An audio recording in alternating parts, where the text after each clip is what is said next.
Setelah melewati kota Bei Mingkun, mereka baru saja hendak beristirahat di dekat gundukan pasir ketika Peng Dong berteriak, "Ya Tuhan!" Mendengar tangisannya, Lu Yun mengerutkan kening dan berkata, "Untuk apa kamu berteriak?" Lu Yun baru saja menyesap anggurnya. Peng Dong menepuk pahanya dan berkata, "Saudara Lu, ini buruk, ini pasukan manusia naga, lihat." Ketika Lu Yun mendengar ini, dia segera berdiri. Benar saja, saat ini, pasukan besar suku naga terlihat mendekat. Lu Yun mendengus dingin. Itu benar-benar datang apa adanya. Tapi tidak apa-apa, mari kita ambil makanan pembuka untuk naga-naga ini dulu. Namun, saat Lu Yun berpikir untuk membunuh, mereka mulai merasa ada yang tidak beres lagi. Karena pasukan naga ini tidak menuju ke klan Bei Mingkun. Walaupun suku Bei Mingkun menempati lahan yang luas di kawasan ini, namun hanya ada satu kota di kawasan ini yaitu kota Bei Mingkun, karena dikelilingi oleh gurun pasir dan tidak ada tempat untuk tumbuh tanaman. Jadi tidak akan ada kota lain yang seperti ini. Namun pasukan naga ini hanya berhenti di cabang lembah di sini sebentar, dan kemudian mengubah rutenya. Orang-orang ini tidak menuju kota Bei Mingkun. Kemana tujuan mereka sekarang tidak diketahui secara pasti. Pada saat ini, Peng Dong juga memperhatikan perilaku abnormal orang-orang ini dan berkata, jika orang-orang klan naga tidak pergi ke kota Bei Mingkun, lalu mengapa mereka meluncurkan pasukan? Berbicara tentang ini, Lu Yun menggelengkan kepalanya dan berkata, saya tidak tahu, tapi ngomong-ngomong, orang-orang dari klan naga sangat kuat, dan mereka datang ke kota Bei Mingkun untuk menjadi superior. Bukankah beberapa penjaga mengatakan itu sebelumnya? Kami baru saja pergi ke Longxiang, dan tetua suku Bei Mingkun keluar untuk menyambut kami secara langsung. Pasukan seperti itu tidak diperlukan sama sekali. Bahkan jika klan Bei Mingkun telah berganti pemilik sekarang, tidak perlu mengirimkan pasukan dalam jumlah besar. Tampaknya orang-orang klan naga mengalami beberapa masalah. Sudut mulut Lu Yun sedikit melengkung. Begitu dia melihat ekspresi Lu Yun, Peng Dong tahu bahwa dia mungkin berencana membuat masalah lagi. Jadi dia segera berkata, tidak, saudara Lu, kamu tidak akan mengikuti pasukan ini lagi, bukan? Lu Yun tersenyum dan berkata, apa, kamu takut? Beraninya Peng Dong bilang dia takut. Dia telah melihat kekuatan Lu Yun sebelumnya, dan kali ini mereka akan menyelesaikan masalah dengan orang-orang klan naga. Tapi masalahnya adalah, mereka tidak punya apa-apa untuk diikuti di tengah jalan, dan dia benar-benar tidak ingin pergi. Tapi dia tidak ingin menunjukkan rasa takutnya di depan Lu Yun, jadi dia segera melambaikan tangannya, ada apa? Hanya saja kami tidak ingin terus berlarian seperti ini, kami sangat lelah. Lu Yun tertawa dan berkata, bangunlah, jika kamu mengikutiku dan mengetahui apa yang ingin mereka lakukan, kita juga dapat melihat melalui mereka sifat asli dan salah dari orang-orang klan naga. Peng Dong mengumpat dalam hatinya, namun tidak berani mengatakannya dengan mulutnya. Sebagai tuan muda, dia benar-benar tidak berguna. Oke, kamu benar. Ayo pergi, ayo ikuti. Pasukan naga yang datang berjumlah 10.000 orang. Lu Yun belum pernah melihat pasukan naga sebesar ini sebelumnya. Karena suku naga adalah kelompok etnis paling mulia di seluruh benua, begitu anggota suku naga keluar, pemilik banyak kota harus secara pribadi membawa pasukannya untuk menyambut mereka. Ada orang yang lahir di Roma, dan ada pula yang lahir sebagai sapi dan kuda. Drakonian adalah orang yang lahir di Roma. Saat tim bergegas maju, Lu Yun dan yang lainnya mengikuti mereka secara diam-diam. Faktanya, saat ini, Peng Dong menjadi sedikit penasaran dan bertanya kepada Lu Yun, saudara Lu, mengapa kita tidak berpakaian seperti naga dan menyelinap ke dalam tim mereka? Kita harus mengikuti mereka secara diam-diam seperti ini. Peng Dong pernah melihat ini terjadi sebelumnya ketika Lu Yun bisa menyamar sebagai orang lain. Itu sebabnya dia penasaran. Lagi pula, dengan tim yang terdiri dari puluhan ribu orang ini, saya yakin orang-orang klan naga tidak akan bisa mengenalinya, bukan? Tapi Lu Yun tersenyum dan berkata, Anda mungkin tidak menyadari bahwa kelompok orang ini terbentuk dengan cukup rapi. Formasi persegi ini seharusnya merupakan tim kecil. Bisakah anggota tim tidak saling mengenal? Mereka terorganisir dengan sangat rapi, terlihat jelas bahwa mereka belum mulai bertarung. Personelnya harus lengkap. Kalau kita menyelinap ke salah satu dari mereka, kita akan langsung dikenali. Memotong antrean seperti ini bukanlah hal yang baik. Ketika Peng Dong mendengar apa yang dikatakan Lu Yun, dia menepuk keningnya dan berkata, saya benar-benar tidak menyangka ini, tapi saudara Lu pintar. Oke, berhentilah membual di sini. Lu Yun memutar matanya ke arahnya. Siapa yang tidak tahu seperti apa dia? Hehe, aku tidak membual, aku mengatakan yang sebenarnya. Saat dia berbicara dengan Lu Yun, mereka telah mengikuti tim ke sebuah lembah. Karena di sekelilingnya terdapat gurun, tidak ada tempat untuk berlindung dari hawa dingin. Anggota klan naga hanya duduk di sini dan melakukan perbaikan. Dan jenderal mereka berteriak kepada semua orang, mari kita kubur panci dan membuat nasi di sini malam ini. Setelah makan, seluruh pasukan akan mulai beristirahat dan berangkat besok pagi. Lu Yun dan Peng Dong bersembunyi di balik gundukan pasir. Keduanya diam-diam melihat peralatan yang ada di tangan orang-orang ini. Semuanya adalah senjata tercanggih di benua ini. Dan melihat cahaya dingin dari senjata-senjata ini, terlihat jelas bahwa sesuatu yang besar akan terjadi. Anehnya, selain senjata, orang-orang ini juga memiliki benda yang mirip dengan sekop loyang. Ini, apa yang dilakukan tim mereka ini? Apakah mereka menggali kuburan? Lu Yun memandang sekelompok orang klan naga dengan rasa ingin tahu. Apa, bagaimana kalau menggali makam? Peng Dong beberapa saat tidak memahaminya. Tidak ada makam besar di tempat ini. Seluruh wilayah di mana suku Beimingkun berada merupakan tempat yang kacau dan mengerikan, dan tidak ada kuburan besar dimanapun. Mereka seharusnya tidak berada di sini untuk merampok makam, kan? Selain itu, ada begitu banyak orang dari klan naga. Belum tentu demikian, meskipun suku Beimingkun dalam kondisi yang buruk, mereka mungkin tidak memiliki makam besar yang memungkinkan suku naga melancarkan operasi skala besar. Tampaknya mereka pasti punya rencana besar kali ini. Petik 2. Ayo ikut. Pokoknya selama mereka menggali kuburan, hehe, kita akan membuat mereka berjalan-jalan tanpa makanan. Tentu saja Lu Yun tidak akan pernah bosan membuat kekacauan di klan naga. Melihat Lu Yun tersenyum, Peng Dong berkata tanpa daya, baiklah, saudara Lu yang memutuskan. Dia tidak percaya ada kuburan besar di tanah tandus ini. Bagaimanapun, mereka akan membuat nasi di sini malam ini, jadi sebaiknya mereka menunggu saja di sini. Saudara Lu, bawakan anggurmu dan cicipi juga untukku. Berbicara tentang ini, dia merasa sedikit tidak nyaman, hei, kamu bilang aku banyak membantu mereka. Li Xinxin dan yang lainnya hanya memberimu anggur yang enak, tapi mereka bahkan tidak meminta labu untukku. Sungguh menyedihkan. Lu Yun menyeringai dan menyerahkan labu anggur kepadanya, oke, minumlah perlahan, jangan mengeluh, dan awasi aku. Aku akan tidur siang dulu, dan aku akan melihatmu tidur sepanjang sisa malam. Keduanya perlu melakukan perbaikan secara bergantian agar bisa mengawasi pergerakan naga-naga ini. Faktanya, yang dikhawatirkan Lu Yun adalah kebohongan yang dikatakan orang-orang klan naga tentang mengubur pot untuk membuat nasi, tapi memang benar bahwa pot tersebut menghilang tanpa jejak di tengah malam tidak ada gunanya dia mengikuti mereka. Tapi satu hal yang Lu Yun yakini adalah orang-orang ini pasti datang ke sini untuk merampok makam. Mereka yang bukan perampok makam tidak akan pernah membawa perlengkapan sebanyak itu.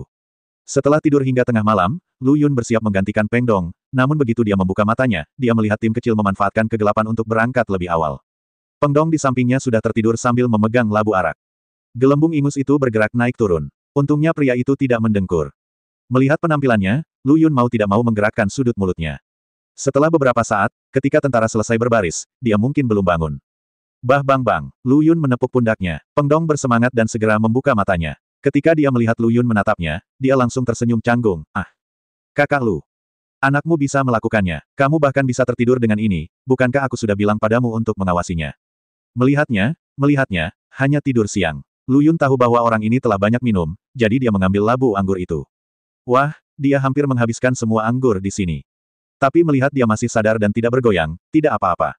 Saat ini, Peng Dong juga menyadari bahwa Lu Yun tiba-tiba memanggilnya karena ada hal lain. Kalau tidak, karena Lu Yun sudah bangun, sudah waktunya dia tidur. Tentu saja, dia akan sangat gelisah sehingga dia membangunkannya. Jadi dia menyeka air liur dari mulutnya dan bertanya pada Lu Yun, saudara Lu, apa yang terjadi? Lu Yun memutar matanya ke arahnya dengan marah, lihat sendiri. Setelah Lu Yun mengatakan ini, dia segera melihat ke arah kamp tentara klan naga. Hampir semua dari puluhan ribu orang itu tertidur lelap. Kecuali tim yang berangkat lebih awal, bahkan mereka yang tidak tidur nyenyak pun tertidur tanpa henti. Oleh karena itu, ketika seseorang berangkat, dia akan sangat terlihat. Apa yang mereka lakukan di sini? Mengapa gelombang orang ini tampaknya takut untuk membangunkan bahkan bangsa kita sendiri? Peng Dong memandang Lu Yun dengan rasa ingin tahu. Lu Yun menjelaskan, saya pikir pasti ada makam besar di sini, kan? Orang-orang ini adalah gugus tugas. Saya kira mereka ingin menjelajahi jalannya terlebih dahulu. Alasan mengapa pasukan lain tidak disiagakan adalah karena mereka ingin mengetahui seberapa berbahayanya tempat itu terlebih dahulu. Sederhananya, gugus tugas ini adalah regu kematian. Setelah mereka lewat di sana, pertama-tama mereka pergi untuk melihat betapa berbahayanya tempat itu. Jika itu adalah tempat yang sangat berbahaya, kelompok orang ini mungkin tidak akan pernah kembali. Tentu saja, dibandingkan prajurit lain, mereka bisa mendapatkan reward yang besar, sedangkan prajurit lain hanya bisa dijadikan alat. Saudara Lu, bisakah kita mengikuti? Lu Yun berkata sambil tersenyum, apa yang kamu lakukan? Tidak peduli betapa berbahayanya di sana, puluhan ribu orang akan tetap pergi ke sana. Kita punya waktu luang, jadi mengapa tidak istirahat? Di sini. Peng Dong menggaruk kepalanya karena malu, berpikir karena dia tidak bisa melewatinya, kenapa tidak biarkan dia tidur nyenyak. Tentu saja Peng Dong tidak berani mengatakan hal tersebut. Awalnya, dia malas dan mabuk, dan hampir melewatkan acara penting. Sekarang selama Lu Yun tidak menyalahkannya, dia akan beruntung. Kakak Lu, bolehkah aku tidur sekarang? Pada saat ini, dia benar-benar mengantuk, dan matanya terus-menerus berkelahi. Lu Yun meliriknya, oke, tapi mulai hari ini, kamu tidak diperbolehkan minum alkohol tanpa perintahku. Ah, Peng Dong tiba-tiba merasa seperti bola karet kempes, dan wajahnya menunduk, tidak seburuk itu, saudara Lu. Lu Yun menggelengkan kepalanya dan berkata, itu tidak akan berhasil. Menurutku kamu akan mendapat masalah besok jika kamu tidak beristirahat dalam kondisimu saat ini. Tentu saja Peng Dong juga tahu bahwa dia benar-benar tidak bisa bertahan dalam keadaan seperti ini sekarang. Lagi pula aku tidak bisa minum lagi, jadi aku harus tidur nyenyak saat waktunya tidur. Baiklah, kakak Lu, telepon aku jika kamu punya sesuatu. Suaranya menjadi semakin lembut, dan sesaat kemudian dia mendengkur. Lu Yun, sebaliknya, menunggu dengan tenang. Dia memperkirakan jaraknya tidak terlalu jauh. Jika tidak, mustahil bagi para prajurit naga ini untuk mengatur tim pendahulu saat ini. Kecuali sirkuit otak manusia naga ini berbeda dengan orang normal. Namun alasan mengapa manusia naga bisa duduk di posisi bangsawan di benua ini harus mengandalkan tidak hanya kekuatan, tetapi juga kekuatan otak. Kalau tidak, mereka yang hanya punya kekuatan layak disebut barbar. Tim ini pasti akan kembali sebelum fajar. Namun belum diketahui secara pasti berapa banyak orang yang akan kembali. Jika hanya sedikit yang kembali, berarti tempat yang mereka tuju sangat berbahaya. Tentu saja, mereka pasti tidak akan musnah. Setidaknya pemimpin tim yang terdiri dari 100 orang pasti bisa kembali dengan selamat. Seperti yang diharapkan Lu Yun, sekitar pukul 6 atau 7 pagi, tim kembali. Tapi awalnya ada sekitar 100 orang, tapi sekarang hanya tersisa 6 atau 7 orang. Jenderal itu berjalan cepat dan bertanya kepada mereka, apa yang terjadi. Begitu banyak orang yang telah pergi, mengapa hanya sedikit yang kembali? Kehebatan bertarung suku naga kita tidak ada bandingannya di dunia. Jika hal ini tersiar, bukankah kita akan malu? Ada banyak monster di dalam jurang, Jenderal. Sangat berbahaya di bawah sana. Jenderal itu memutar matanya, apakah ada koin emas di bawah sana? Ya, banyak, tak terhitung jumlahnya. Jenderal itu menyeringai, senang rasanya memiliki sesuatu, senang memiliki sesuatu.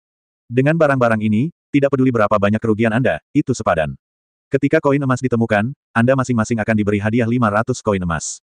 500 koin emas, ini adalah hadiah yang cukup mewah di seluruh benua. Karena 10 koin emas dapat membeli sebuah rumah, yang setara dengan memberi para prajurit ini 50 rumah. Kuncinya, sebuah rumah tidak bisa ditukar dengan barang lain, tapi koin emas bisa.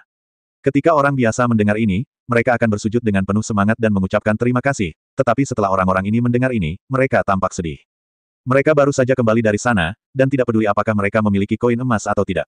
Biarpun manusia naga sangat kuat, mereka bukanlah tandingan monster di bawah tanah. Tidak peduli berapa banyak koin emas yang Anda miliki, jika Anda tidak dapat mendapatkannya kembali, tetap saja bisnis merugi jika Anda merenggut nyawa puluhan ribu orang. Salah satu dari mereka dengan cepat berkata, Jenderal, saya punya saran. Menjelaskan, jenderal itu agak terlalu bersemangat saat ini, dan rupanya tidak memperhatikan ekspresi keluhan beberapa orang. Orang yang mengatakan dia punya saran dengan cepat berkata, bagaimana kalau kita mundur, jenderal? Masalah ini tidak mudah untuk ditangani, dan kita tidak dapat menanggungnya. Saya khawatir bahkan tim yang terdiri dari puluhan ribu orang ini tidak akan melakukannya, bisa keluar. Wajah sang jenderal awalnya penuh dengan kegembiraan, dan dia tidak pernah berpikir ada orang yang akan mengatakan hal sebaliknya padanya saat ini. Dia tertegun sejenak, dan kemudian wajahnya tiba-tiba berubah menjadi jelek, dan dia berteriak, apa katamu? Sekarang kita akan melakukan pelayanan yang baik. Jika kamu melawanku, seseorang akan menyeretmu keluar dan membunuhmu. Petik 2. Hah, apakah ini sangat ketat? Lu Yun bergumam pelan. Faktanya, dia tidak menyangka bahwa orang-orang klan naga akan begitu kejam dalam tindakannya. Padahal, dari pemahamannya, siapapun dari klan naga yang masuk atau keluar suatu tempat harus dipanggil, Tuan. Sekalipun bayi yang baru lahir, suku lain akan sujud dan memujanya serta memanggilnya, Tuan, ketika melihatnya. Oleh karena itu, di antara kelompok etnis seperti ini, jarang sekali terjadi pembunuhan terhadap teman sekelasnya sendiri. Faktanya, perkemahan suku naga di sana masih jauh dari Lu Yun. Tapi seberapa bagus telinga Lu Yun? Semua kata-kata yang diucapkan orang-orang itu sudah masuk ke telinganya. Saat ini, rasa mabuk Pengdong sudah hampir hilang, dan dia tidak lagi merasa bingung. Ditambah dengan tidur yang nyenyak, dia merasa sangat nyaman sekarang. Setelah melakukan peregangan keras, dia bertanya kepada Lu Yun, saudara Lu, apa kabar? Apakah mereka akan pergi? Lu Yun mengerucutkan bibirnya ke arah itu dan berkata, mereka akan segera pergi, tapi tempat yang mereka tuju sangat berbahaya. Berbahaya? Nah, pernahkah kamu melihat bahwa mereka meninggalkan banyak orang kemarin, dan sekarang, hanya sedikit yang tersisa? Semua orang sudah mati. Yah, tidak heran mereka harus membentuk tim yang terdiri dari puluhan ribu orang.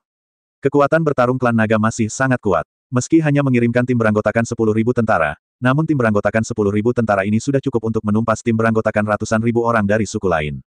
Kekuatan tempur yang menakutkan seperti itu benar-benar tak tertandingi oleh yang lain. Oleh karena itu, mereka memberangkatkan puluhan ribu orang, yang menunjukkan bahwa mereka seharusnya sudah mengetahui bahwa tempat ini berbahaya sebelum datang. Terlepas dari apakah para prajurit juga mengetahuinya, setidaknya orang-orang tingkat tinggi ini harus mengetahuinya. Berangkat. Setelah sang jenderal menenangkan mereka yang tidak ingin berpartisipasi, dia berteriak untuk memulai. Yang lainnya juga berdiri sekarang. Melihat rekannya terbunuh, anggota tim pendahulu yang tersisa tidak berani mengajukan pendapat lain, sehingga mereka tidak punya pilihan selain setuju. Aku kehilangannya. Melihat kecepatan persiapan tim ini, Pengdong mau tidak mau berseru. Karena mereka mengaturnya dengan sangat cepat. Tim ini agak istimewa. Ini bukan tim prajurit biasa, ini yang terbaik dari yang terbaik. Menarik, Lu Yun berkata sambil tersenyum, sekarang sangat hidup. Bagaimanapun, mereka sudah berangkat, dan Lu Yun serta yang lainnya masih mengikuti di belakang mereka. Lu Yun sebenarnya sudah menghitung waktu tadi malam dan memperkirakan hanya akan memakan waktu 2 jam. Dia memberitahu Peng Dong hal ini, dan Peng Dong berkata sambil tersenyum, "Saudara Lu, apakah kamu yakin?" Lu Yun meliriknya, "Omong kosong, apa yang pasti tentang ini?" Alasan utamanya adalah Lu Yun sangat luar biasa. Semua yang dia katakan hampir persis sama, dan dia selalu berhasil dalam melakukan apapun yang dia lakukan. Peng Dong juga laki-laki, dan dia juga masih muda, jadi dia masih merasa sedikit cemburu di hatinya. Saat ini, dia ingin membuat Lu Yun melakukan kesalahan. "Saudara Lu, mereka tiba dalam 2 jam. Saya kehilangan 10 koin emas dari Anda. Jika Anda kalah, berikan saya 10 koin emas juga. Bagaimana dengan itu?" "Oke, tidak masalah." Lu Yun memandang Peng Dong sambil tersenyum. Dia sudah memperhitungkannya dengan baik. Karena Peng Dong rela kehilangan rumah untuk dirinya sendiri, maka hal itu akan mudah ditangani, jadi dia ambil saja.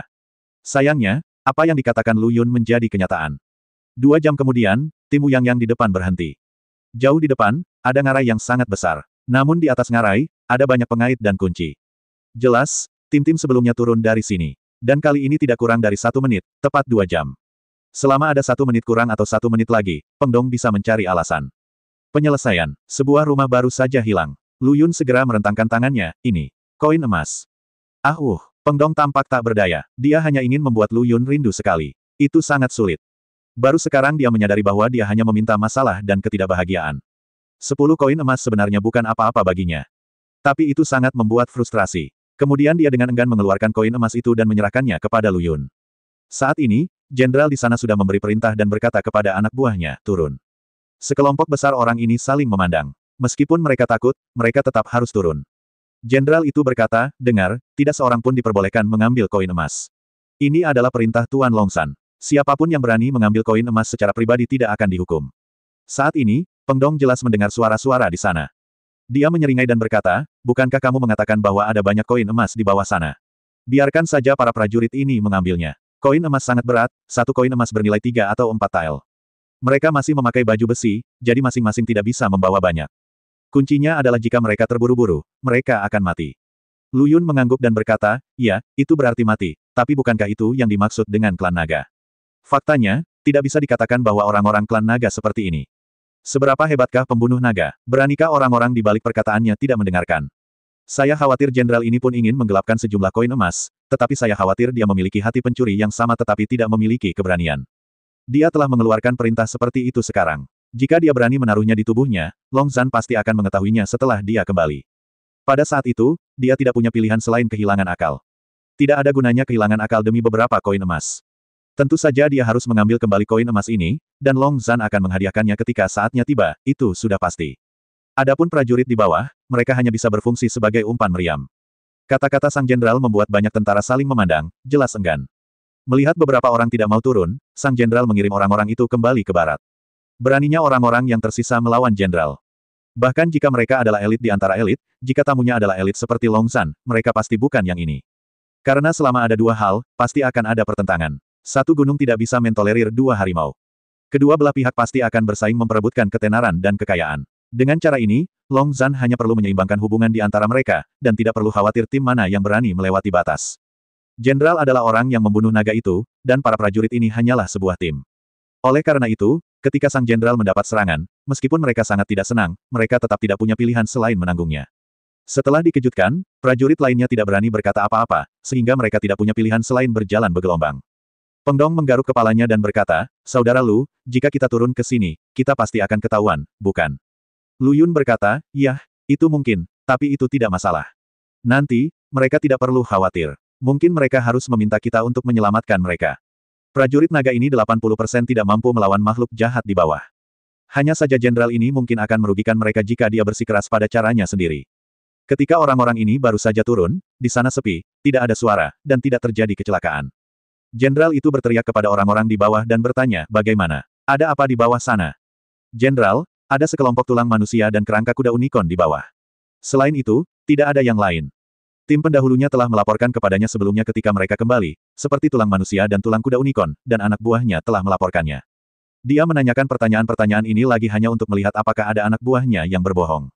Jika orang-orang ini berani berbohong, mereka akan segera diusir. "Ya, bagus." Jenderal berkata kepada anggota tim pendahulu yang tersisa, "Anda telah memberikan kontribusi besar dengan menemukan harta karun kali ini. Saya akan mengirim orang kembali untuk melapor ke Long Zhan, dan saya akan memberi Anda hadiah besar ketika saatnya tiba." Petik 2. Mendengar ini, mereka masih merasa tidak senang dan saling memandang. Ketika Sang Jenderal melihat ini, dia sedikit menyipitkan matanya. Orang-orang ini segera mengerti, dan dengan sentakan, mereka semua berlutut di depan Sang Jenderal, bersujud dan mengucapkan terima kasih atas hadiah Anda, Jenderal.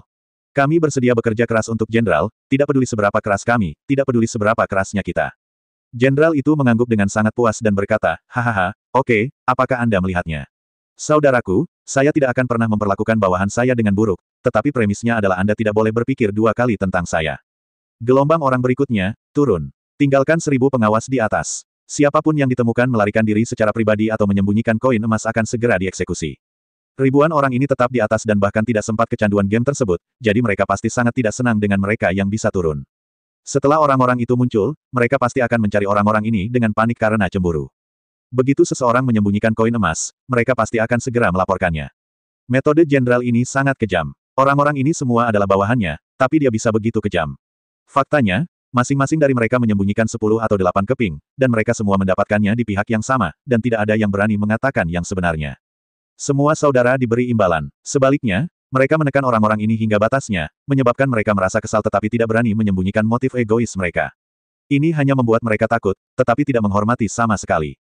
Sekali terjadi perang, kemungkinan besar akan menimbulkan perpecahan. Lu Yun memperkirakan bahwa orang yang melatih tim khusus ini pastilah bukan jenderal di hadapannya. Kemungkinan besar, dia dipindahkan secara khusus ke sini. Hanya untuk mencegah orang-orang ini mencoba mendapatkan koin emas. Namun, Lu Yun sekarang memiliki firasat bahwa gelombang terakhir ini mungkin merupakan gelombang yang paling beruntung. Masing-masing memiliki gendongan di badannya, dan retakan di lembah yang dalam sangat panjang, sehingga tidak butuh waktu lama untuk meluncur ke bawah. Dalam sekejap mata, sekelompok besar orang keluar. Setelah jenderal turun setelah 8 atau 9 ribu orang, dia melihat tidak ada yang terjadi pada mereka, dan kemudian dia juga turun dengan gendongan. Tapi setelah dia jatuh, ribuan orang itu benar-benar menjadi tidak bahagia. Beberapa tentara bergumam, mengapa membiarkan mereka turun, tetapi kita harus tetap di atas sana. Sial, jika Jenderal King ada di sini, mengapa kita menghadapi masalah seperti ini? Kamu sakit sekali sampai muntah. Jika Jenderal King ada di sini, saudara-saudara kita pasti akan mendapat banyak uang saat itu. Dia sangat kasar pada kita. Jika dia berani mendapatkan 1 sen, aku harus membunuhnya. Diam, tepat ketika para prajurit sedang marah. Pemimpin pasukan mereka memarahi, apakah kamu pikir kamu telah hidup terlalu lama? Apakah kamu ingin mati? Sekelompok orang yang baru saja mengumpat segera tutup mulut. Mengeluarkan perintah seperti gunung, siapapun yang berani mengganggu hati orang lagi akan dibunuh tanpa ampun. Kata-kata kapten membuat semua orang langsung tutup mulut. Setelah Lu Yun dan Peng Dong saling memandang dengan tenang beberapa saat, Lu Yun berkata sambil tersenyum, lihat apa yang saya bicarakan. Peng Dong menghela nafas dan berkata, saudara Lu, jangan katakan bahwa saya memiliki 1/10 dari kemampuan Anda. Bahkan jika saya, Peng Dong, memiliki 1/1000 dari kemampuan Anda, saya tidak akan begitu sengsara. Brengsek, orang-orang lebih menyebalkan daripada yang lain. Melihat ekspresi iri dan cemburu, Lu Yun tertawa terbahak-bahak, mengulurkan tangan dan menepuk pundaknya, dan berkata tanpa basa-basi, kamu akan mencapai 1/1000 levelku, kamu akan mencapainya. Peng Dong sungguh, menangis sampai mati. Apakah Lu Yun berusaha menghiburnya? Saya merasa tidak nyaman dan ingin menangis. Tapi sebelum dia bisa memikirkan hal lain, Lu Yun tiba-tiba memanggilnya dan berkata, oke, ayo pergi, sudah waktunya kita turun. Lu Yun meraih Peng Dong dan berjalan cepat ke sana. Setelah itu, mereka berdua melompat jauh dan melompat langsung ke bawah. Petik 2.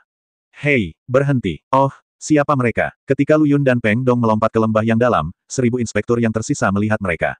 Kemunculan mereka yang tiba-tiba membuat semua orang panik. Untuk sesaat, aku hanya bisa berteriak ketakutan. Namun, mereka hanyalah prajurit biasa, dan budidaya mereka tidak sampai pada kemampuan terbang dengan pedang. Jika mereka jatuh dari sini, mereka akan hancur berkeping-keping dalam sekejap. Jadi sekarang mereka hanya bisa berteriak dari atas. Ribuan orang di bawah juga mendengar teriakan dan teriakan di atas, dan mereka semua melihat ke arah Lu Yun dan yang lainnya.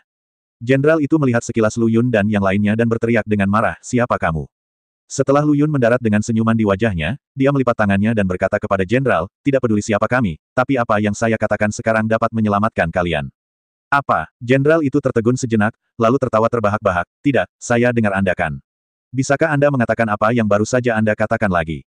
Lu Yun mengusap hidungnya dan berkata, jika kamu mendengarkanku sekarang, kamu masih bisa diselamatkan. Jika kamu tidak mendengarkan, kamu hanya akan mati. Haha, jalan buntu, hahaha. Nak, berapa banyak anggur palsu yang kamu minum untuk mengatakan hal bodoh seperti itu? Apakah kamu tahu bagaimana perasaanku terhadapmu sekarang? Aku merasa kamulah yang sebodoh itu. Ada lebih dari 8.000 orang di sini. Tahukah Anda apa konsep lebih dari 8.000 orang? Ini adalah elit dari klan naga. Orang-orang ini dapat mengalahkan ratusan ribu elit dari semua ras. Oleh karena itu, tidak masuk akal jika sang jenderal menjadi gila. Dan apa yang dikatakan Lu Yun sekarang terdengar agak konyol bagi mereka. Namun, Lu Yun menggelengkan kepalanya sedikit dan berkata, "Hei, sulit untuk membujuk hantu yang ingin mati. Itu saja, sebentar lagi kamu akan tahu apa itu ketakutan." Tidak. Jenderal itu menggelengkan kepalanya, kaulah yang seharusnya takut sekarang. Siapapun yang berani datang ke sini untuk menimbulkan masalah akan dibunuh tanpa ampun. Jenderal Naga dapat mengirim detasemen beranggotakan 5 orang untuk mengepung Lu Yun dan mereka berdua. Tim suku naga dapat dibagi menjadi 6 level. Jumlah orang di level pertama bisa mencapai 10.000, dari tim mana mereka berasal. Tingkat ke-6 adalah tim beranggotakan 5 orang ini. Karena menurut distribusi tempur suku naga, tim beranggotakan 5 orang dapat terdiri dari pemanah panah, penombak, dan prajurit pendek, serta tukang goyah dan tangan medis. Dengan cara ini, tim ini dapat mengerahkan efektivitas tempurnya sepenuhnya. Selain kekuatan tempur yang sangat kuat dari anggota klan naga itu sendiri, tim beranggotakan 5 orang tersebut juga dapat bekerja sama satu sama lain untuk mencapai level mengalahkan musuh. Itu sebabnya mereka akan melakukan segalanya demi keuntungan mereka. Baru saja, Lu Yun dan Peng Dong terbang turun dari langit. Oleh karena itu, jenderal ini masih perlu lebih berhati-hati. Namun, meski begitu, tenaga yang dia kirimkan sangat sedikit. Karena orang-orang klan naga telah bertempur dalam pertempuran yang tak terhitung jumlahnya selama bertahun-tahun, mereka tidak pernah dikalahkan sekalipun. Pertarungan paling tragis yang mereka anggap adalah pertarungan dengan klan ular yang ganas. Klan ular sengit dianggap sebagai kelompok terkuat kedua setelah klan naga, namun meski begitu, klan naga tetap menggunakan tim yang terdiri dari 500 orang dan mengorbankan 100 orang untuk mengalahkan pasukan lawan yang berkekuatan 100.000 orang tanpa kemampuan untuk melawan. Tingkat kengerian ini bisa dibayangkan, tapi itu dianggap olehnya sebagai pertempuran yang paling memalukan.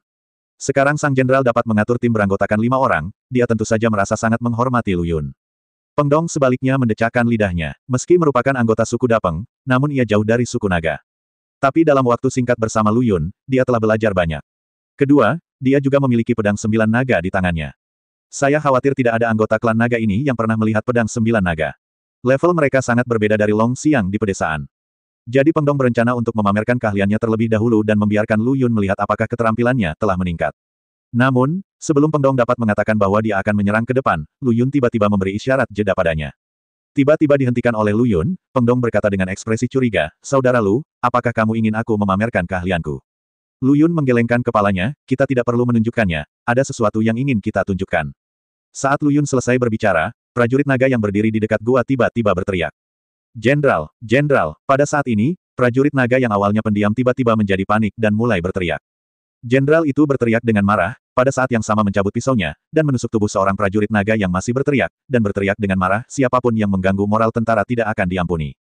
"Bunuh! Bunuh! Bunuh!" Mengikuti kata-katanya, prajurit naga yang awalnya panik juga berteriak keras untuk membunuh, dan kemudian dengan cepat membentuk tim beranggotakan 5 orang untuk mengepung benda-benda di dalamnya. Tentu saja, 5 orang yang awalnya akan mengepung dan membunuh Lu Yun dan Peng Dong juga terlibat. Tapi saat mereka hendak mengejar mereka, para prajurit naga di depan tiba-tiba merasakan kekuatan isap yang sangat besar. Mereka tidak dapat mengendalikan tubuh mereka sama sekali, dan tiba-tiba tersedot ke depan. Lalu terdengar jeritan memilukan dari dalam. Ini adalah elit dari klan naga. Mereka biasa berteriak marah ketika kehilangan 100 orang. Sekarang mereka bahkan tidak melihat wajah musuh, dan sejumlah besar tentara tersedot. Bagaimana mungkin sang jenderal tidak marah ketika melihat ini? Dia berteriak, "Jangan panik, cepat beritahu saya apa yang ada di dalamnya." Para prajurit ini sama sekali tidak dapat melihat apa yang ada di dalamnya, jadi mereka semua berteriak, "Jenderal tidak tahu." Tepat setelah mengucapkan beberapa patah kata, orang lain langsung tersedot. Dalam sekejap mata, 2 hingga 300 orang hilang. Lu Yun berdiri di samping dengan tangan terlipat dan berkata sambil tersenyum, "Biarkan rakyatmu mundur sekarang, masih ada secercah harapan."